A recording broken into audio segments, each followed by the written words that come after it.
So we were talking about like what we miss about certain eras of television the other day, and we were talking about Carson, of course, Johnny, and we were saying, all the people that crossed his path, all the people who he goofed with on stage, and then I didn't realize that he discovered you. He did. I didn't even know this. How did I not know this? I read in the trades. I was living in Sausalito. They were looking for a girl, a small town girl who had no idea what she looked like and didn't know who she was. And I thought, that's me. And I got together the $25, flew to Los Angeles to NBC Burbank. Ignorance is, is great because I didn't know there's a way to do this with agents and appointments. How old were you? 21? 19. 19. I walk in, I drive up. I was in love with Alan Hamel, so I had him pick me up, and I said, I have an interview at NBC. He didn't ask, and he just knew he was going to sleep with me that night. Oh.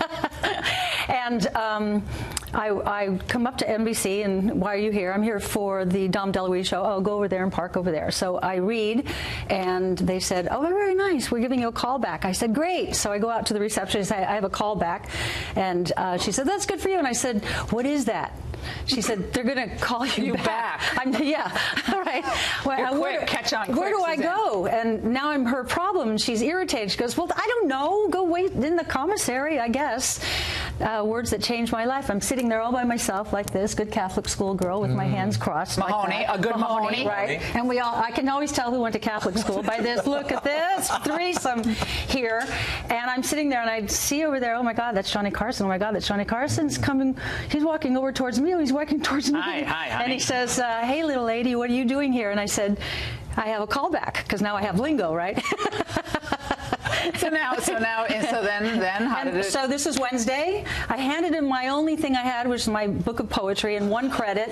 Which Poetry? Was poetry, 1973. My book, on the back, I had my one credit that I was the mysterious blonde in the Thunderbird. So it's Wednesday. In American Graffiti. In American Graffiti. Oh, yeah, of course. And Friday night, I made my debut on television, charged a dress I couldn't afford, $76, which seemed like so much money at the time. And I thought, oh my God, they love my poetry. And I hear Johnny Carson say, we've all been wondering who the mysterious blonde in the Thunderbird is in American Graffiti. And I'm thinking, you were?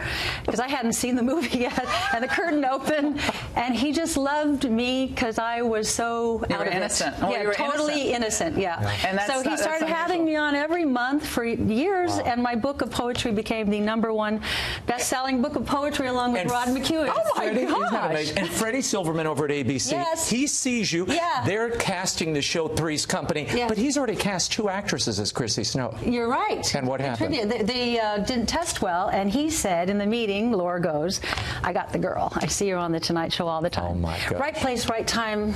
I don't know. The stars lined up for me. So what an interesting ride it's been. Well, and then the show is such a huge success. You're the it girl. You're the cover girl in the 70s. #1 show in the country. #1 show in the country. Very racy. Now, back then, one of our crew people said I was very racy. Like, my parents would let me watch the Three's Company. My parents did. Oh, okay. No wonder you turned out the way you did. You see, this is the problem. Yeah, well, that's New Orleans. That's New Orleans. That's right. Yeah, we're in Connecticut. It's a little different in New Orleans. Connecticut was very but compared to today and television today, this is positive. You were positively prudish back in the 70s. Absolutely. In fact, Chrissy Snow was kissed once. Her first kiss was in those 6 years, but her whole thing was moral outrage at everything. Right, that's right. That, things you shouldn't do. Yeah. I mean, it's like, but it's just wild because it was if you were a certain age, you were not supposed to watch that show. And those rules are out the window. Right. What is your thought today about the quality of entertainment? We kind of joke that there's a lot of repetition. They're doing, everything is being done over. Jurassic Park again. You're doing Willy Wonka again. How long until the Three's Company reboot? I have an idea. Oh. I have an idea. You mean the three of us? Give it away here. Yeah, you're right. Oh, come and knock on our door. I'm so sorry John is gone. That would be a wonderful reboot. He was magic. He was absolute magic. And you guys made up after the month before he died. He never after I was fired, it became you're either with us and against her, or with her and against us. So you wanted more money. They didn't want to give it to you. I wanted to be paid commensurate with what the men were being paid. The men were being paid 10 and 15 times more than me, and I'm on the #1 show with the highest demographics of all women in prime time at that time. And so I still feel right that for asking for it. But he never talked to me again. None of the cast or crew ever talked to me again. They thought you wrecked the show. You were like, and I think that was what they were fed, that she's trying to ruin our show.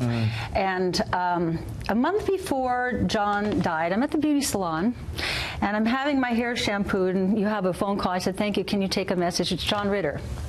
So I go over, and I pick up the phone, and he says, look, babe, I forgive you, which took me a moment. It took me a moment. And I thought, put on your big girl pants, Suzanne. I said, thanks. I've had a lot of therapy.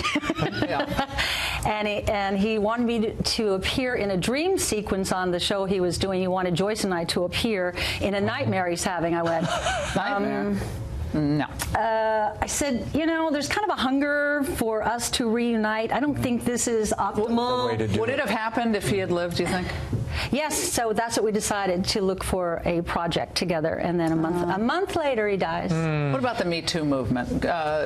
Good thing, a little too political? Is everyone afraid to hug each other now? I mean, what's going on with it? This probably won't be real popular, but I think that women, I totally understand the Weinstein and Bill Cosby, and that's of course.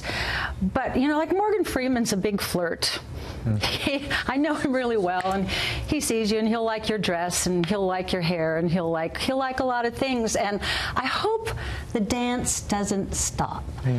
It's seduction, it's flirting. All those things are really fun. So I hope there's a way we can find a nice medium with that. And you're an incredibly successful businesswoman. You've recreated yourself in so many different ways. It's amazing. Had to. When I opened my Broadway one-woman show, I said, I'm a shmoo. And I said, you know what a shmoo is? I said, my brother got one for Christmas one year. It's a life-size punching bag that has a clown face. You punch it, it bounces back. You punch it, it bounces. It doesn't matter how many times you punch it, it always bounces back. And I sort of live my life like a shmoo. So anytime there's anything negative, I now am old enough to say, where's the lesson? What am I supposed to learn? What am I teaching myself? Using negatives like judo, using... Like jiu-jitsu. You use that energy. Forward energy to win. Exactly. And my husband and I have this great partnership, and he does what he does, and I do what I do. And What's the secret to a 40-year marriage? A happy one. Not a 40-year marriage, but a happy one. 50 years together. Wow. We compliment each other a lot and mean it, and gratitude. I wake up, honestly, every morning, and I talk about how grateful I am for the life that I have, and him, and love, and family, and all that. Oh, fantastic.